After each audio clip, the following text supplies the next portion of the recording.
Hello everyone, welcome to the yet another update of CADCIM Technologies for Revit 2026.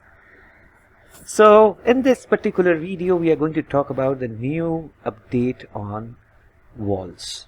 So if you are an architect or an engineer or designer and you are working on a project and you have been working in Revit for a long time, you might be having a long awaited desire for a tool that can create additional walls as an element to your existing walls. So it was a pain for us for a long time in order to create walls like the concept walls or showing some additional walls to the existing walls. So I'll take down the update over here. So the update over here is in the architecture tab, and when you create with the wall architectural tool, you find that there is two tools over here: place by floor, place by room, and place by segment.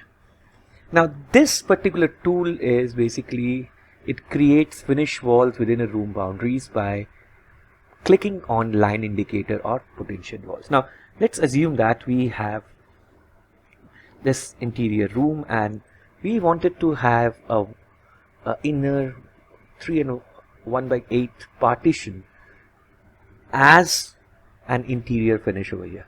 So what we can do is we can go by place by room, click on this particular space, and you can see that an additional wall has been created in the boundary.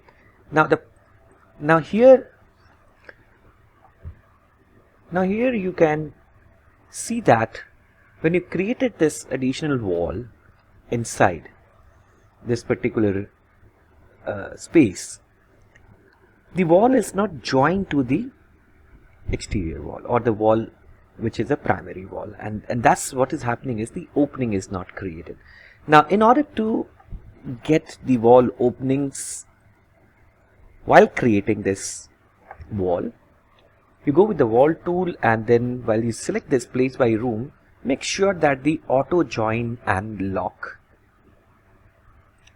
option is selected from the join option, and then go with place by room. Now what will happen is this will create, now if you look into the 3D view, you have the additional wall over here, you can see at this space, and the wall opening is created.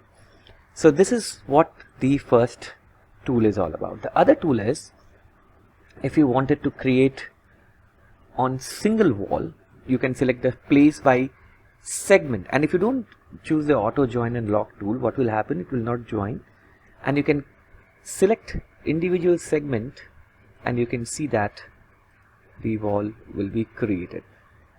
So this is an individual wall, and you can change the height of them at any moment of time. For example, if I select this, I can change the height, and this is an amazing update in Revit 2026. Hope you have liked this. Please like our video and subscribe to our channel. Thank you.